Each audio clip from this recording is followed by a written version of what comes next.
J'ai passé les 10 derniers jours sur le terrain en compagnie du Fujifilm X-H2S, 40 000 photos, des heures de vidéos, 2 visites à la réserve africaine de Sijan, pas mal de balades en vélo.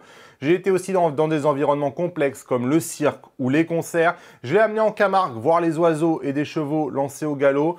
Bref, je pense de quoi mesurer le potentiel de cette nouvelle génération.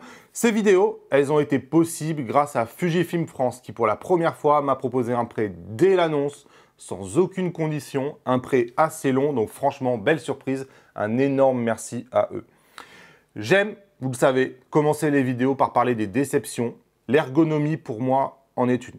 En fait, je ne comprends pas, parce que si vous regardez les autres boîtiers haut de gamme, comme le Z9, le R3 ou le A1, en fait, ce sont les boîtiers qui possèdent le plus de boutons et de molettes de chacun des constructeurs. Ici, le boîtier, il paraît un peu simple. Et franchement, comme je regrette l'excellent XT4, et je trouve dommage qu'ils n'aient pas fait tout simplement un XT4, mais version PASM. Ici, exit la molette pour choisir le mode de prise de vue. Exit la molette pour choisir le mode autofocus. Exit les molettes cliquables aussi, que j'adorais, qui permettaient notamment de faire un zoom dans l'image. Exit le switch photo-vidéo, qui permettait d'utiliser les modes PASM dans les deux mondes. En fait, sur ce boîtier-là, à l'utilisation, j'ai manqué un peu de molettes et de boutons, et j'ai notamment manqué d'une belle molette de correction d'exposition. Voilà, donc dommage. Par contre, ce qui brille le plus, c'est le viseur. Le viseur, franchement, 5,76 millions de points, un grossissement important, un rafraîchissement de 120 images par seconde. Il est très confortable à l'usage, il est très lumineux, on se plaît vraiment à mettre l'œil dedans. Mais voilà, pour moi, le reste du boîtier, il paraît un peu standard pour une ambition si haut de gamme. Idem, le Fujifilm X-H2S, il ne couvre pas le capteur pour protéger des poussières. Et là, j'ai envie de dire, mais come on! Tout le monde le fait maintenant sur le marché de la photo. Sony, Canon, Nikon, tout le monde le fait. C'est dommage que Fuji ne couvre pas le capteur parce que franchement, c'est devenu quelque chose auquel on s'habitue. Un peu pareil, on aurait pu imaginer que Fujifilm en profite pour faire évoluer les menus. Et non, ils sont strictement, quasiment identiques à ceux qu'on connaît sur le XT4 avec les mêmes forces et les mêmes faiblesses. Donc, je veux surtout pas que vous pensiez que c'est des mauvais menus. Moi, j'aime beaucoup ces menus. J'aime beaucoup leur organisation que je trouve logique. Je les trouve bien pensés. Mais je peste contre certaines limitations, notamment par exemple la vitesse minimale des ISO auto qui est toujours limitée à 1/500e de seconde. Rendez-vous compte, la vitesse la plus haute que je peux demander à un boîtier aussi haut de gamme, c'est 1/500e de seconde en ISO auto. C'est pas normal. Idem, les menus ne sont toujours pas tactiles. Donc ça, c'est pareil, tout ça, c'était peut-être l'occasion avec cette nouvelle génération de mettre un coup de neuf sur les menus et de faire évoluer plein de trucs. C'est vraiment dommage. Mais voilà, l'énorme nouveauté du X-H2S, ben voilà, c'est son capteur empilé. C'est une première chez Fujifilm. Et le capteur empilé, si vous ne savez pas ce que ça veut dire, ben c'est la technologie de capteur la plus haut de gamme qu'il existe.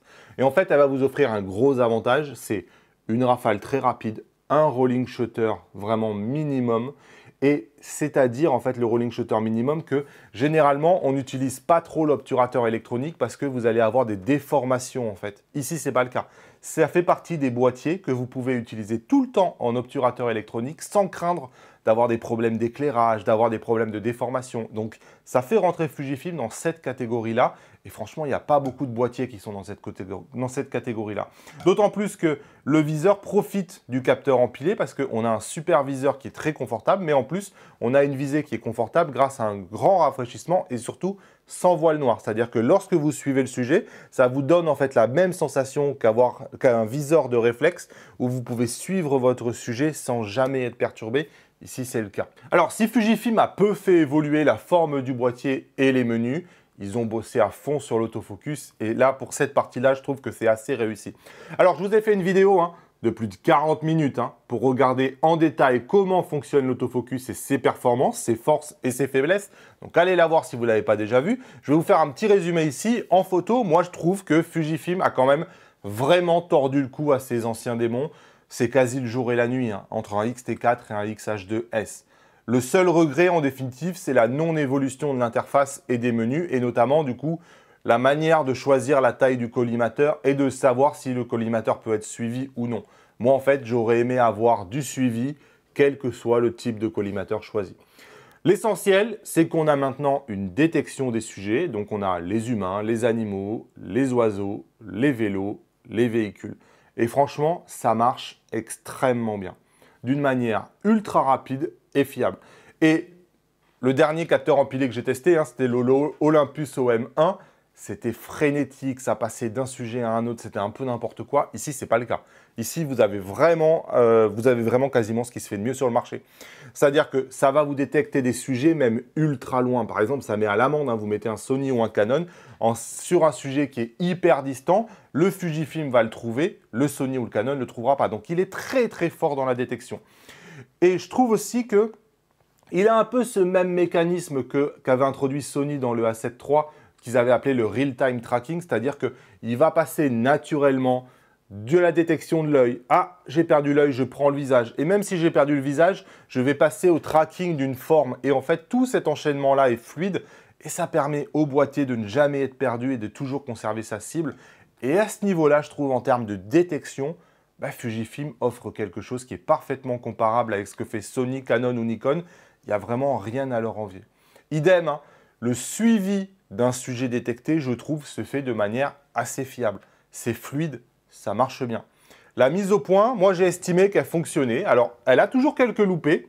Moi j'estime que en moyenne, sur une rafale, on a toujours à peu près 80-85% des photos qui sont nettes. Ça veut dire qu'on a toujours 15-20% de déchets. Donc, on n'a pas une rafale qui est 100% parfaite.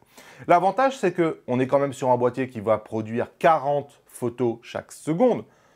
Donc, je trouve que même avec 80% des photos qui sont bonnes, on a toujours la photo qu'il nous faut, quoi. Malgré tout, on a tout le temps quelques photos qui sont floues, qui polluent régulièrement la rafale. En fait, ils sont dus à une espèce d'hésitation de l'appareil qui, pendant un court laps de temps, je ne sais pas pourquoi, va se mettre à faire la mise au point dans le fond. En tout cas, ce qui est sûr, c'est que Fujifilm peut parfaitement régler ça avec une mise à jour. Alors évidemment, l'autofocus, il ne dépend pas que du boîtier. Et il y a certains objectifs qui vont être plus capables que d'autres. De manière générale, si vous voulez les reconnaître, vous devez voir si votre objectif est doté d'un moteur LM. Et en fait, c'est facile à le reconnaître parce que vous allez retrouver les lettres LM dans le nom de l'objectif. Si vous avez un moteur LM, franchement, il se comporte de manière générale très très bien et on tourne en moyenne aux alentours de 15-20% de déchets. Sur les autres objectifs, il faut imaginer qu'en gros, le déchet, il double, voire un tout petit peu plus. C'est-à-dire que vous allez avoir du 30-40% de déchets. Mais j'ai quand même été surpris parce que l'objectif n'est jamais 100% perdu. Et typiquement, j'ai apprécié beaucoup utiliser le Fujifilm X-F 56 mm 1.2 parce que mine de rien, même en gardant 60% de photos nettes à 40 images par seconde, ça vous fait toujours dans les 24 images par seconde qui sont nettes. Et vous avez des images nettes sur tout le long de la rafale, même quand c'est le plus dur, quand il est au plus proche. Et donc franchement, moi je me suis retrouvé à utiliser de plus en plus mon 56 mm 1.2 que j'adore et à obtenir des résultats qui étaient parfaitement décents avec ce X-H2S, là où j'avais quasiment zéro photo nette sur de la photo d'action avec un 56 mm 1.2 sur le X-T4. Donc pour moi, là, à ce niveau-là, ça fait une grosse différence et je redécouvre vraiment mes objectifs. L'autre domaine dans lequel il y a une énorme évolution, c'est la basse lumière. Lorsque j'ai fait les tests, mon X-T4, il détectait plus rien. Il avait beaucoup de pompage, il avait du mal à faire la mise au point. Le X-H2S, mais aucun problème. Il se comportait comme si de rien n'était. Et là, pour le coup, la différence, elle était vraiment flagrante. L'autre point fort du boîtier, c'est le choix de mettre une carte CF Express. Et en fait, ça va lui offrir un buffer conséquent. Franchement, on peine à le remplir. On arrive rarement à le saturer. Donc, du coup, on allie un peu détection des sujets, joli tracking, jolie mise au point, redécouverte des objectifs, un buffer qui est confortable. Et si on résume ça, niveau autofocus, il y a quand même un fossé énorme qui s'est creusé avec le X-T4. Ici, vraiment, on a absolument tout ce qu'il faut. Et je trouve que l'évolution, elle est vraiment conséquente et elle rapproche Fujifilm des références en fait que sont Sony et Canon. Et je vous dis ça parce que je vous avais fait un comparatif des autofocus dans lequel je vous avais dit que le Nikon Z9 pour moi était un peu en dessous de Canon et Sony. Mais moi, j'ai trouvé que ce X-H2S, en fait, il me semble très très proche en termes de performance en photo du Nikon Z9. Il offre vraiment le même genre de performance et le même genre de défaut. C'est fort de la part de Fujifilm d'intégrer ce groupe d'appareils leaders du marché de la photo. Il n'y a pas beaucoup d'appareils qui sont capables de faire mieux que ce Fujifilm X-H2S. En termes de capteurs, alors vous le savez, il n'y a pas de changement de résolution. On garde toujours 26 millions de pixels. Sincèrement, j'ai pas vu une énorme différence en le comparant avec le capteur du X-T4. De manière générale, la qualité d'image m'a semblé très similaire. La montée en ISO me semble peut-être légèrement meilleure, je dirais d'un demi-stop sur le X-H2S. Je vous mets d'ailleurs des RAW à télécharger en description de la vidéo. J'ai fait des tests aussi pour la dynamique, comme d'habitude avec la Xilla 21 et le logiciel Imatest. Franchement, j'obtiens les mêmes dynamiques des deux côtés quand on analyse les fichiers RAW des deux boîtiers. Par contre, là où j'ai l'impression qu'il y a une petite évolution, c'est en termes de colorimétrie. Parce que il était reproché notamment à la colorimétrie du X-T4 d'avoir un peu trop de rouge parfois. Et j'ai l'impression que ce X-H2 a corrigé ce défaut-là avec un teint de peau justement avec un peu moins de rouge. Donc ça, c'est plutôt cool aussi. Qui dit capteur empilé dit rolling shutter au top. Et donc réduction des déformations liées à l'obturateur électronique. Fujifilm n'a jamais été aussi proche des leaders du marché. Franchement, le rolling shutter du X-H2S, en fait, c'est meilleur que le rolling shutter d'un Sony A9. Donc ça veut dire que vous allez pouvoir utiliser l'obturateur électronique dans toutes les situations. J'ai d'ailleurs, en fait, jamais utilisé l'obturateur mécanique lors du test parce que voilà, l'obturateur électronique, vous shootez sans faire de bruit, vous shootez sans avoir de voile noire, vous avez une super rafale. Pour moi, il n'y a vraiment que des avantages à utiliser l'obturateur électronique uniquement. Et donc, ce boîtier-là, il rentre dans cette catégorie de boîtier qu'on utilise toujours en électronique. C'est vraiment un boîtier nouvelle génération. Alors, je vous l'ai dit, en termes de dynamique, on est semblable à un X-T4. Je n'ai pas vu de réelle évolution, mais je voulais quand même juste rappeler que le capteur du X-T4, c'est un APS-C, ce que j'appelle moi haut de gamme. Ça veut dire que un capteur d'un X-T4 APS-C a la même dynamique, par exemple, qu'un capteur plein format d'un Canon R6. Et on a une dynamique supérieure ici, par exemple, à un capteur entrée de gamme plein format comme le Canon RP. Donc on est vraiment sur quelque chose de costaud et à ma connaissance, il n'y a pas grand monde qui fait mieux, enfin personne en fait. C'est la meilleure dynamique disponible sur un capteur APS-C. Donc c'est un super capteur, le capteur du X-H2S. Allez, petite pause dans la vidéo, j'ai beaucoup donné pour couvrir le lancement de cette nouvelle génération avec des vidéos de qualité, beaucoup de temps sur le terrain, un disque dur qui a craché, qui a ruiné une partie de mon travail. Croyez-moi, c'est pas facile. La meilleure manière de me soutenir, c'est de commander le X-H2S chez ipln.fr en mettant le code créateur Damien dans le panier. Ça soutient mon travail. Évidemment, je vous mets le lien en description. Je touche une commission et ça me permet de continuer à faire ces vidéos. Allez, on parle maintenant de l'aspect vidéo. Il y a beaucoup de nouveautés aussi. La première, c'est qu'on a une qualité de 4K 25 et 4K 50 fps, donc oversamplée. Elle est absolument magnifique, sans aucun crop, contrairement au X-T4. Et on n'a plus de limite de temps d'enregistrement. Et en plus, sincèrement, je n'ai pas noté de surchauffe particulière. Rien que tout ça, ça marque une progression énorme par rapport à un X-T4. Alors, moi, j'ai testé un enregistrement de quasi 2 heures et rien de spécial à signaler en fait. Si ce n'est qu'au bout de 2 heures, j'avais plus de batterie. Je crois que ça faisait 1h49, quelque chose comme ça. J'avais plus du tout de batterie, mais aucun témoin de surchauffe.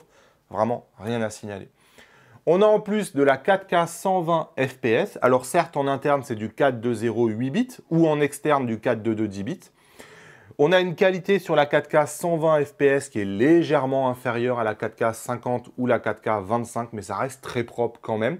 Juste à signaler qu'on n'est pas sur la même... On n'a pas l'audio en fait. On est sur un mode enregistrement grande vitesse qui vous fait perdre l'audio lorsque vous faites de la 4K 100.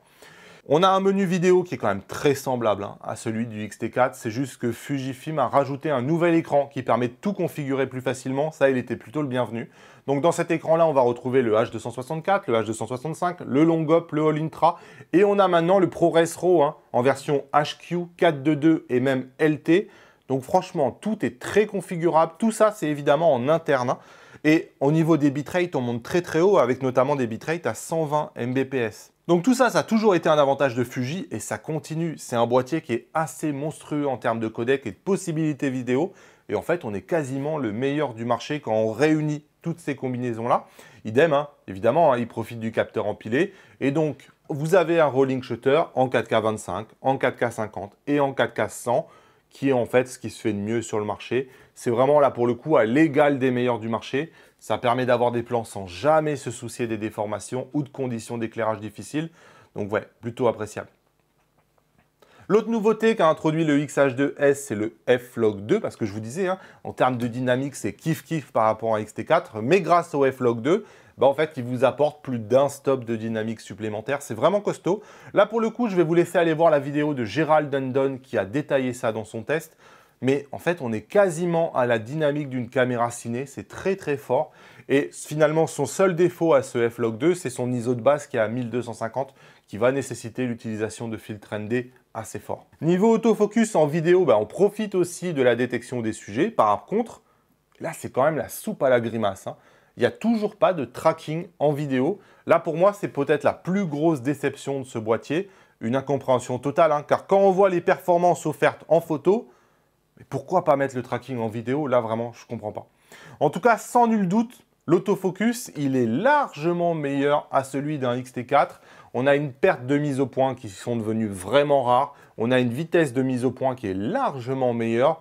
Malgré tout, on continue quand même d'avoir des légers pompages assez réguliers qui polluent un peu les rushs et qui sont plus préjudiciables en photo qu'en vidéo parce que ça peut vraiment tuer finalement un rush. Encore une fois, hein, tout ça, c'est 100% améliorable via une mise à jour. Donc, il y a vraiment des motifs de garder espoir parce que la base, elle est déjà très, très solide. Moi, j'estime que sur 2 heures d'enregistrement, je vais peut-être avoir 30 secondes de pompage. C'est vraiment des micro-pompages sur certains rushs. N'empêche que si ça arrive au mauvais moment, c'est vraiment préjudiciable. Donc, en vidéo aussi, bah, le X-H2S il souffre d'un manque d'évolution des menus. Hein. Ce n'est pas qu'en photo. Et typiquement, on va garder les limitations du X-T4. Donc, on a un faible choix de collimateur. Typiquement, je trouve que les collimateurs, le choix du collimateur en vidéo, il est trop petit à mon goût. On a soit la zone, soit le large. Franchement, c'est un peu limité. Donc, je vous le disais, pas de tracking. On a une absence hein, quand même de switch photo-vidéo. Ça veut dire qu'on doit les trifouiller dans les menus pour régler le mode PASM. Ouais, bon, on n'a toujours pas non plus la possibilité de configurer les boutons différemment en photo et en vidéo. Donc ça, c'est chiant tout ça. Franchement, c'est des limitations que je pensais enfin voir repoussées par Fujifilm avec ce boîtier-là. Et en fait, on se retrouve avec exactement les mêmes menus et les mêmes limitations qu'un X-T4. Franchement, c'est pénible. La stabilisation est légèrement meilleure, je trouve, que celle du X-T4. Elle semble sauter un peu moins. C'est quand même une des meilleures stabilisations du marché, hein. C'est notamment bien meilleur que ce que propose Sony, par exemple. Ici, moi, je n'ai pas noté de wobbling particulier ou de phénomène bizarre. Je trouve que voilà, ça fait vraiment du bon boulot. Chose que j'ai adoré en vidéo, lorsqu'on utilise le port HDMI, ben, en fait, en plus, c'est un port HDMI pleine taille, hein, donc ça, c'est plutôt cool. On a un viseur et on a un écran qui continue de fonctionner à 100%. C'est un truc que Sony et Canon ne font pas, hein, contrairement à un Z9 d'ailleurs. Et en plus de ce port HDMI pleine taille, on a un vrai port casque qui nécessite plus d'employer un accessoire USB-C. Franchement, voilà. En vidéo, je trouve que à ce niveau-là, rien ne manque et c'est un quasi sans faute. Au final, en vidéo, certes, on a un autofocus qui hésite encore 1% trop. Je dirais que j'étais peut-être à 50% sur le X-T4. Je suis maintenant à 99% sur le X-H2S, donc évolution énorme. Et finalement, à part le tracking qui manque, tout le reste de la prestation fait par ce boîtier-là, franchement, elle devrait combler la majorité des vidéastes. Et surtout, on est quand même sur probablement un des boîtiers vidéo les plus capables du marché. Donc, ils ont quand même fait une énorme avancée, hein, pas de surchauffe, pas de limite de temps. Franchement, ça marche bien. Les limites ont été vraiment repoussées loin. Et je pense que Fujifilm a fait vraiment du bon boulot. Un mot sur l'autonomie du boîtier. Franchement, on utilise toujours hein, le nouveau modèle de batterie Fujifilm. En vidéo, j'ai pu enregistrer dans les 1h40 sur une seule batterie. Évidemment, hein, il faut penser qu'on a un port USB-C qui permet d'alimenter le boîtier. Donc, le boîtier, on a en plus une option qui lui permet de mettre un ventilateur derrière. Si vous le branchez en USB-C, il est capable, je crois, de tourner dans les 3-4 heures. Donc, on est sur un boîtier qui est plus que capable. Et mine de rien, quand vous empilez toutes les évolutions photo et toutes les évolutions en vidéo, je trouve que Fujifilm a repoussé les limites avec ce boîtier. Et voilà, en photo, moi, j'ai trouvé la prestation très proche d'un Nikon Z9 et franchement, c'est plutôt flatteur, je trouve, pour le Fuji. Tant on n'aurait jamais imaginé comparer un X-T4 avec un Z9. En vidéo aussi, hein, les raisons d'être satisfait sont quand même vraiment nombreuses. En fait, je trouve que pour quelqu'un qui est équipé d'un parc d'objectifs Fujifilm, bah, ça permet d'arrêter de regarder ailleurs, en fait, et même de redécouvrir ses objectifs, hein. Moi, l'autofocus plus précis, bah, il m'a souvent donné l'impression que mes objectifs étaient meilleurs que ce que j'avais l'impression avant, parce que toutes mes photos, elles sont 100% sharp, 100% précises. C'est très agréable de voir Fujifilm délivrer une prestation d'aussi haut niveau. Et cette nouvelle génération, je la trouve bien née. Donc au final, on a une base qui est excellente, solide. Moi, j'ai bon espoir quand même qu'il va y avoir de nombreuses mises à jour parce que ces composants-là, ils sont inaugurés aujourd'hui par le X-H2S, mais Fujifilm va les utiliser dans tous les prochains boîtiers comme ils font toujours. Et à chaque nouveau boîtier, vous allez voir qu'on va voir les choses évoluer. Et je ne doute pas que puisqu'on est sur le boîtier le plus haut de gamme de la marque, bah, il va toujours profiter des nouveautés. Donc moi, ces composants-là, ils vont être développés par Fujifilm sur les 18 prochains mois. Il y a déjà des rumeurs, notamment en vidéo, d'un meilleur support de l'anamorphique, d'une nouvelle simulation de film qui n'était pas totalement finalisée. Donc voilà, il y a déjà à mon avis plein de choses qui se préparent et moi je pense qu'on va avoir plein de mises à jour. En tout cas, moi je continue de suivre ça avec la même passion. N'oubliez pas, vérifiez que vous êtes abonné à la chaîne, ipln.fr, code créateur Damien pour soutenir mon travail. Si mes vidéos vous sont utiles, salut!